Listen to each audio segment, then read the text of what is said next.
All right, you BC314D owners.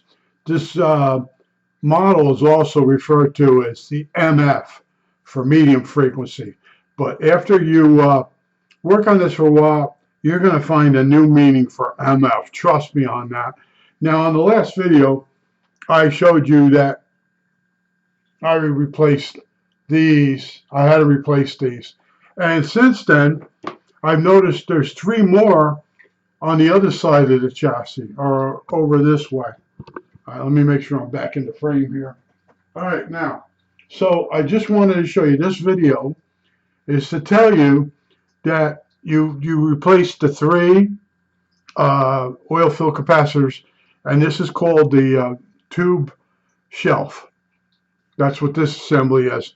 Now, you have a certain amount of real estate to put these the capacitors. You're going to use 3.1s. I used 600 volt ones. You might want to go down to 400. It really doesn't matter a lot. These are what I just happen to have. I got them as a deal on eBay. Now, you need to keep them in a small area so the shield can go on.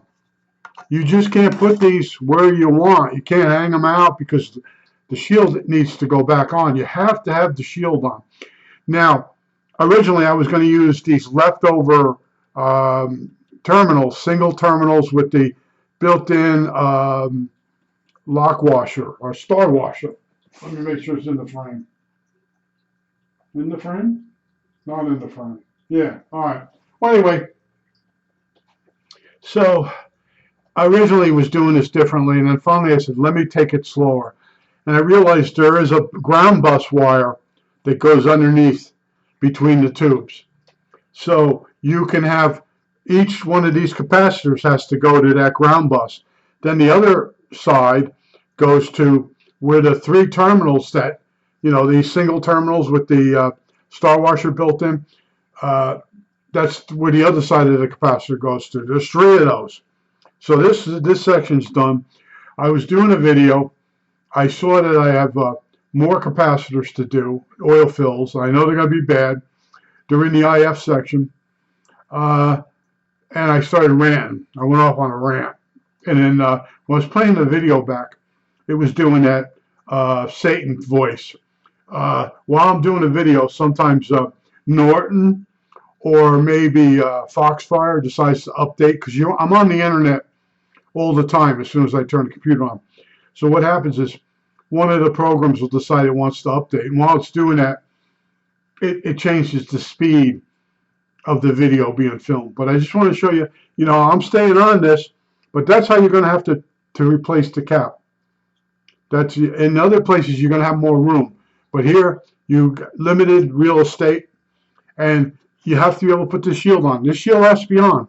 If it isn't, this is a very sensitive area.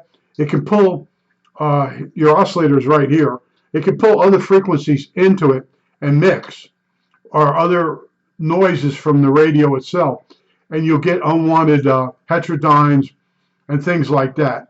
So make sure when you recap this, that you leave room so that shield can fit on. Now, I believe this shelf comes off somehow. You have to undo this threaded post, and there's one on the other end. I didn't notice when I had them off that it did move. What I'm doing today is I have to go look. I've noticed there's 3 capacitors under here, and they don't show up on my pictorials. I have like 4 or 5 PDFs for this radio, and a lot of them don't match this radio. This is a BC314D, and these radios were built by several different manufacturers. So you got to interpolate. There's a lot to interpolate, but I know those 3 caps underneath, they might be 150 picofarads or whatever. They might not be bad, but I just wanted to show you that's how I did this. All right, I think that's it. All right, that's it. Good luck. You'll need it.